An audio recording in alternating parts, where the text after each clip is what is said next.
That way, that way.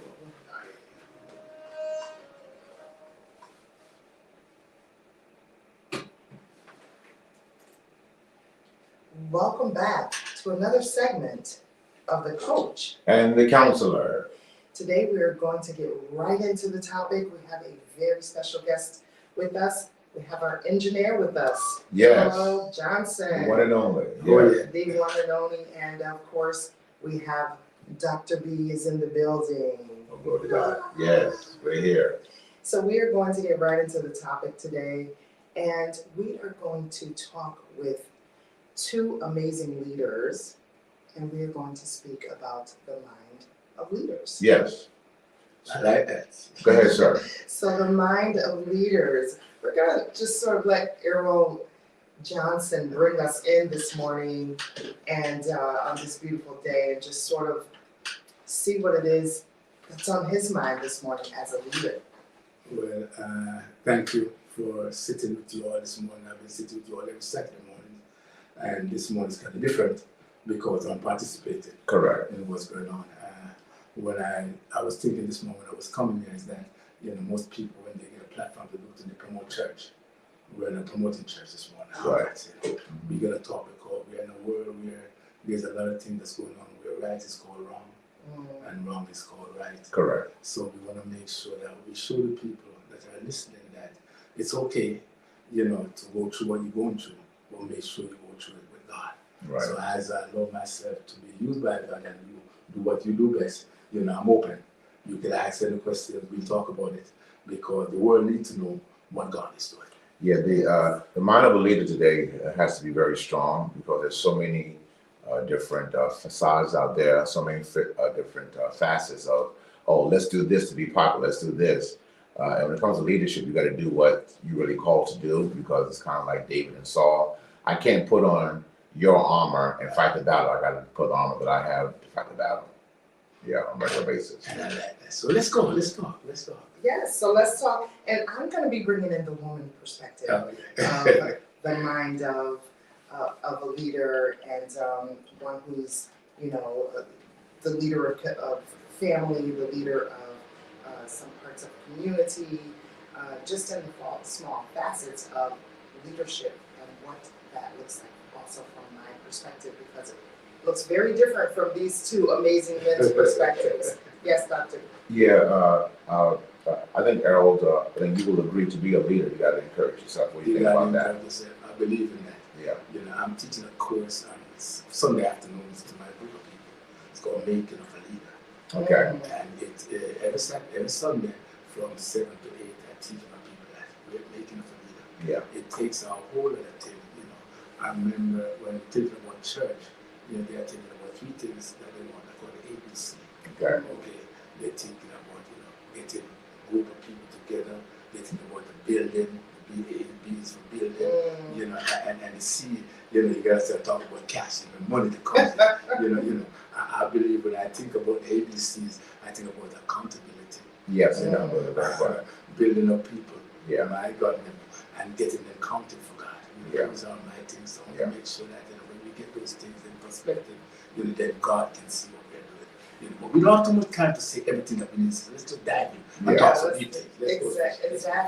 Exactly. So you know me, I want to go straight into the cuff of the whole thing. What is the one thing for both of you when it comes to leading and leadership that you want to just bring out? What is the one major issue for you? Oh, well, I mean, one thing is that you got to have endurance. I mean, every great leader, Jesus the Christ, of course, the Son of God, the living God, any great leader, you got to have endurance because you're going to go through something. There is no leadership without being tested, being tried. I think some people think that, okay, I'm a leader and I just go into it. Now, Brock, there's going to be some metamorphosis that you got to go through to become the great leader that you want to become one day. And I'll piggyback from the talk about metamorphosis. Yeah. You got to make sure that you are transparent. That's correct. As you change, you got to be transparent. Sure. You cannot hide what Very you good. in the closet because what happens is sometimes as leaders, what we try to do, we try to make people feel that, you know, we are just there like this. And people don't see the work and the struggles, Right. you know, that you go through to be where you are. Right. And so they desire what they see on the outside, Right. but not what goes on the inside. Because the inside really dictates the outside sooner or later. Yes. And I think for many people in leadership, they want to look in leadership, but looking and being is two different things. It's a sacrifice you have to make sometimes. Yes, so that's exactly what I wanted to just sort of get into. What did it look like as baby Errol and baby Dr. B, baby, what would you want to be called? Just call me a man of God. I love that. All right, so Errol, and Tim, we're gonna call him Tim. Mhm. What did your childhood look like? What was the shaping of a leader for either of you to lead in this day? What did that look like for you? I grew up in a pastor's home, but I saw a lot of conflict in the pastor's home. So it was a dichotomy that really shaped who I am today, because I didn't want that to be the same thing that I saw, even though I actually did it in my first marriage. I was really duplicating what I saw. So thank God for that indirectly, because it said, you know what, it got to be better than this. You know that there's no way you can, be one way in the pulpit and one way in the home. You got to be consistent. So that goes back to being transparent and let people know, no, I have my struggle just like you do. My name is Tim, not Jesus. All right. So really is that shaping of seeing the dichotomy of negativity is making sure other people behind us don't have that same experience. So what about school? What about friends, school? Like what does a leader's childhood look like from your perspective? For me, school was very hectic. I mean, I was a very bad kid in school until I gave my life to Jesus. I mean, I was bad. I slapped the teacher. I punched a guy with a pencil, almost blinded him. I mean, I was bad. So the rebels become leaders, huh? That's exactly what happened. So, but what about friends or like? Didn't have a lot of friends because I was just so weird. Looking back on it, I was weird because my home life was weird. I mean, I was going through a lot, so it's hard to be one way one place and then one way another place. So it was difficult. Okay. And then what about for you, Errol? Well, I didn't grow up in the house of a preacher. My family, were really church-going people. They love God. They go to church.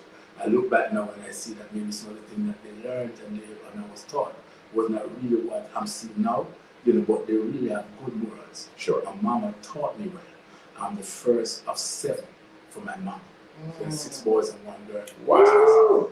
My biological father, I have 8, 9 kids, 7 boys and 2 girls. Wow. Never knew my biological father until 2018 was the first time I met him. What? Yes. Unbelievable. And I'm 60 plus.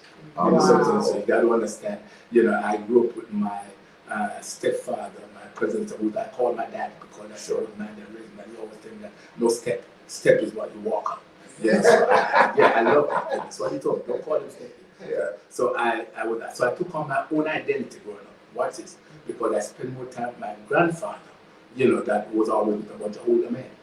Sure. So I learned a lot from it. But one thing I know, and this is kind of funny, I wasn't able to whistle because the board was not whistle. So until now I can't whistle. I'm serious. I'm very serious. Oh, man, told you don't whistle. Yes, and then he cut my pants pocket out. I couldn't walk around with my hands in my pocket. Because I said, you don't do that. The boys are to be seen, but not to be heard. But see, that's what's missing today is that older men training younger men. That's missing today. That's why, because some older men want to be young men, but no, you're supposed to give wisdom. So that's the point right there. So he taught me well to do something, and I learned. He wake me up every morning at 4 o'clock in the morning. He was a farmer and a butcher, and he said, "Don't let no woman get under the bed and leave you sleeping in there." So I'm telling you, until now I wake up at 4 o'clock.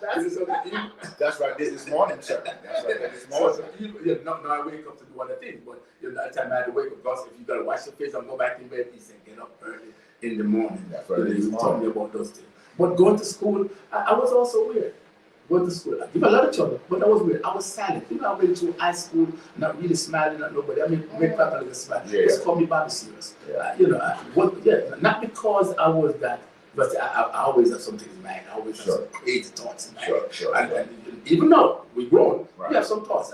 If people see the thoughts in their head sometimes, Yeah. you know something, they will not know what's going on. That's right. People mess with you when a Christian now, and you don't slap them if you get it because you can't slap them. No, I already slapped you, did the crime, and come back. That's You know right. something. So I grew up with those mentality little things. You know, some of the things that you grew up with. I'm like Jesus. You know, when I was growing up, you know, I went around with the kids, run around different places, but my mentality was always a silent leader. Yeah. I realized that even everything that I do, somebody will follow. I knew that from a child. Wow. You know something. So, you know, I just let it work for me. Wow. So on a woman's perspective, pretty much like the both of you, I was always the weird one. I was pretty much a weird person, popular, but in a very silent way. Sure. How are Everybody, you popular? just everybody knew me. Athlete. Right. Everyone knew me, but I really didn't care. Not that I didn't care for people. It was just so many of them that I would say in this world, how they say, oh, they didn't like me, and this one didn't like me. Like people really didn't care for the portion, Sure. right? Your eyes. So just weird, you know, growing up and Right. coming from the north, Right. going to the south, Right. two totally different cultures. So I grew up where there was a lot of unwanting. Mhm. So I had to be in a point for myself where I was like, I have to depend on me. That was from like age 6. I had to depend on me. And my mother, biological mother, she always taught, you know, you only have you and your siblings in this world. That's it. You and your siblings. You know, there are no friends, there are no this and that. And so I grew up sort of with this mentality of I'm gonna have a lot of connections, but I will always have a core set of people, and that still stands to this day. I was always blessed to have several other parents in my life because of my great father, who he had girlfriends, and one girlfriend to this day, Mommy Zette, she is my mother. She taught me a lot of things. She teaches me a lot of proverbs, like how you said, you know, your grandfather taught you proverbs. And it was always that. It was always, I was a standalone child, and I always had people underneath me, younger girls that would actually come and they'll be like, Portia. Mhm. So I grew up like you guys, kind of weird, the brown hair, the brown eyes, the brown skin. Everybody looked at me like I was a zoo animal. So it was, you know, having to deal with all of that, and then growing up to be, I was a third child by my mother. No, sure. And so the third child is always just a rebel, he or she. Usually the rebel, they're usually not going to do what everybody else is doing. And so I grew up with that, as well as was born with defects. Yep. And so I was the child that everybody, you know, just sort of let Portia do what she wants, let her do what she wants. And so my mother taught me very early, all right, have your own mind. If you're going to do this, have to make great decisions and all of that. So that's what I think born me to be a leader, kind of like you guys, just sort of the same scenario, just on a woman's perspective. Yeah. Let me just interject. Another little old lady called Miss Emily Darlington. From a young age, she taught me to read the Bible. And she taught me all the songs. Wow. And then she taught me to read a book called The Pilgrim Progress. Yeah, We'll get back into that after we finish the commercial break. I'll tell you more where it focus on me to be where I'm at. All right. We'll be back in just a moment. It's been good. So what would you like to dive into? I Because want, you had some really good stuff last time that you said. yes, we're gonna get into that now. Yeah, so we're gonna get We only into got 15 minutes, so we wanna get into that. Papa, just little pieces.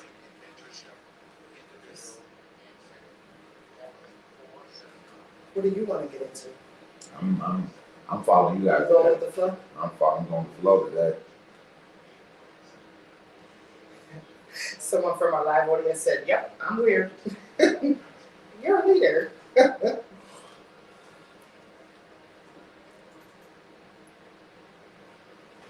Welcome back to the Mind of a Leader. Yes. The Mind of a Leader. So we're going to get right back into this, and we're going to take a deeper dive. It's probably going to be a lot of the guys talking, so let's go. Very Harold. Well, where I'm at right now, I'm very concerned.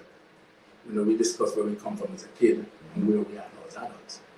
And so we have grown up from kids and now we are adults leading. And I'm very concerned with what I'm seeing in this world.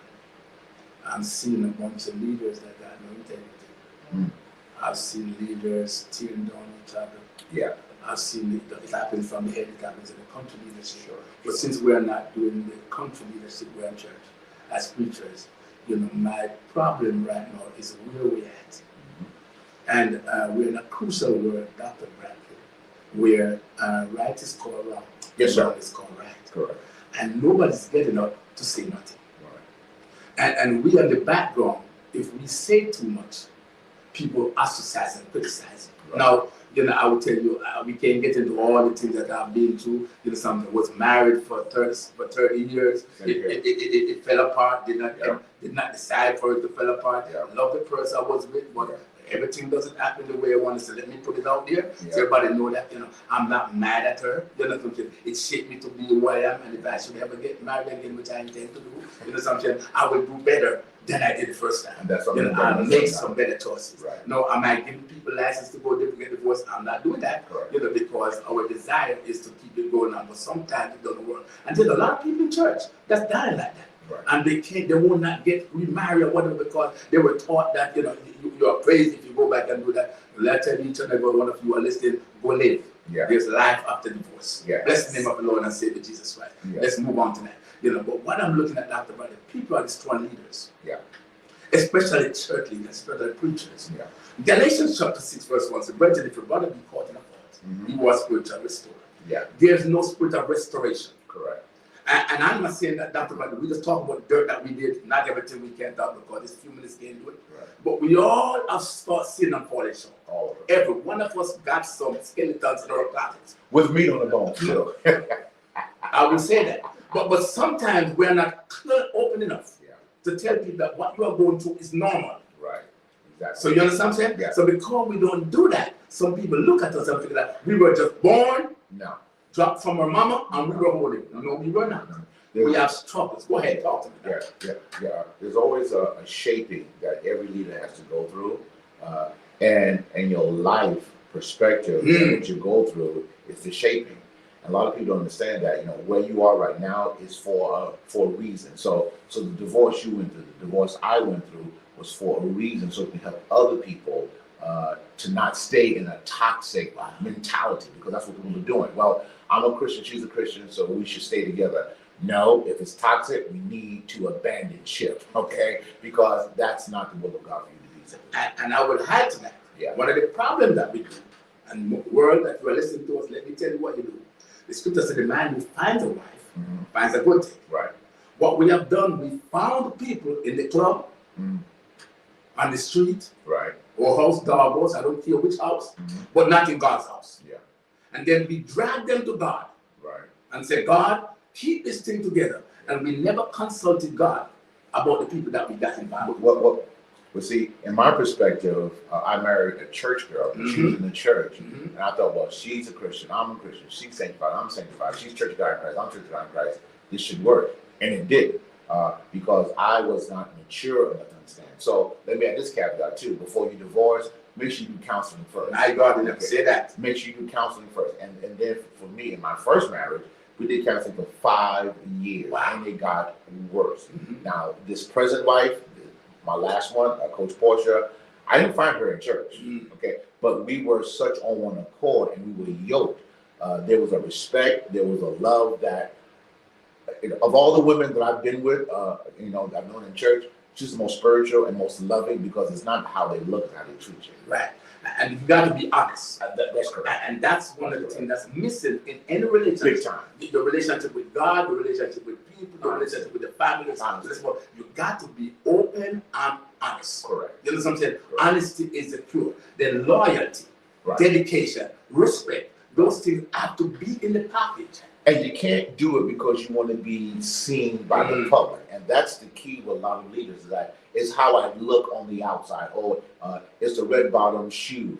It's the latest fashion. No, it's how are you treating your family? Because that's the true testimony or your true preaching on a regular basis. That's what. Go talk to us. Yes, I also want to interject because you're talking about leaders and how you know, some leaders aren't this and some aren't that, they're doing all these crazy things, then those to me really aren't leaders. Those are people that have been either placed there by themselves or placed by other people because maybe they gave one person a nice advice, or maybe people are afraid of them. So they become these toxic leaders or toxic, I say, pushers in the world. Because to me, a leader has certain qualities and aspects. So do you want to go into some of that? The reason why I like what you said, let me hide this to it, and I was going to hide that as a metaphor. Watch this. You know, what the spirit that's in this world right now is a spirit of influence. You find YouTube influencers, that's what they call themselves, influencers. Yes. Okay? And those are the ones that are paving the way for us, whether it's in social media, it's in the news, it's in the church. And because you're good to influence someone, people take you as a leader. You know what I'm saying? A good leader doesn't lead you towards death. Correct. My God. I was about to go there that time. You know, a good leader points you to the horizontal, the vertical, before you do the horizontal. That's correct. You know what I'm saying? And what's going on now, the influencers or so-called leaders are doing the horizontal instead of the vertical. Exactly. Yeah, and that's where we are missing. Now that's a very powerful perspective, because I'm not the author and finisher of your faith. God is. All right. And yes, I'm trying to point. Jesus says, if I be lifted up, I will draw all men unto me. All right. So yes, but back to your perspective again, is that it's not just what I say, it's what I do.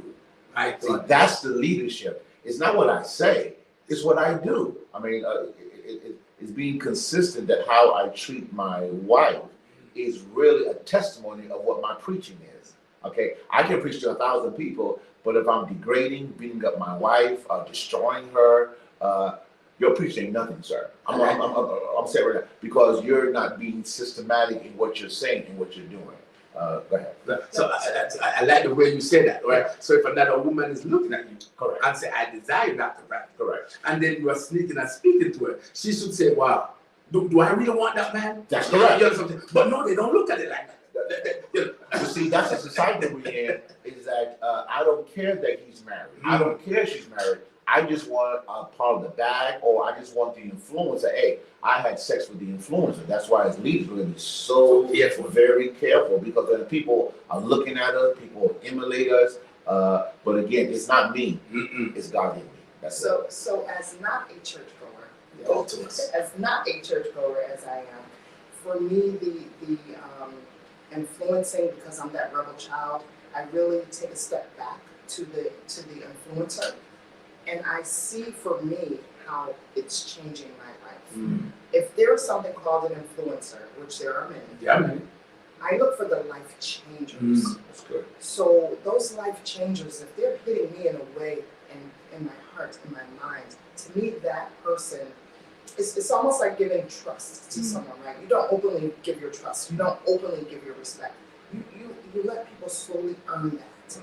So for me, a leader needs to be that life changer that slowly is opening me up to that person. The influencers, we're gonna have those until the day we die. They're like roaches, right? They're always gonna be around. They're always gonna be around. So let's get into some of the falls. We do have something from our live audience that says what people fail to realize is that leader, our people too, and no one is perfect. The leader has to go through like anyone else. Correct. You are a vessel being used by God. Right. Yes. I like that. I really love that. But many people don't see from that perspective. You know, as a preacher, Dr. Bradley, I teach the people, I'm human and I'm divine. That's right. You know what I'm saying? Allow me to let my divinity overrule my humanity. Correct. But I still need to live a human life. Yes. There is no problem with saying this is what I'm trying to do, but I'm also working my way to it as well. I like that. That's the key to leadership, is that you're not trying to say I'm above you. I'm working with you, trying to get there myself. I'm just having to have a little more wisdom, a little more Bible knowledge, but I am just like you. I'm saved by the grace of God. My God. And that's transparency. That's you know what I'm saying? That's and honesty. That's because right. they need to know. And if you should mess up, you say, listen, you know, I tried this Correct. and I failed. Correct. You know, we go try it another way. Well, I mean, for me, I knew I needed to get married because I love sex. Okay, I knew. I knew, yes, Yes. I knew I needed to find me a woman, and I didn't want a side chick. I didn't want a girlfriend. I wanted a wife. So after my divorce, was it 2 years later, I got married because I know me, and I did not want that to put a tarnish on my preaching, and that's what's happening, Dave. I like the way you said that very openly. You know, Very because transparent. we will talk about it because it's amazing you said that. In all my life, married or not married, I never asked God to remove a nature from me. No, sir. God keep it. Just help me to direct at the right place. Right. So I'm praying, oh God, you make sure you send the right person to me. Exactly. Because I want somebody to be. I love it. I am blessed and highly favored because as I told my wife at the time, I'm enjoying my life in my latter years like crazy because she's a good woman. We have 4 minutes. I don't want to waste it. Let's talk for a bit. So I want to get into the heart of a leader, like some of the hurts, some of the pains, some of the things that a leader really goes through, so that they can really be transparent to our communities that they serve. What are some of the things that really gets to the heart of you as a leader personally? I think leadership is also sacrifice. Mm-hmm. It's a sacrifice that you give with your emotions.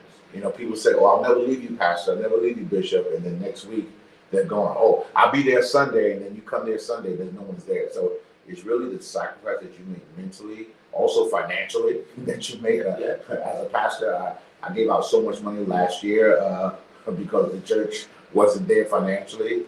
So really, the sacrifice of leadership is a very real thing. A lot of people don't understand that, but there's a lot of sacrifice.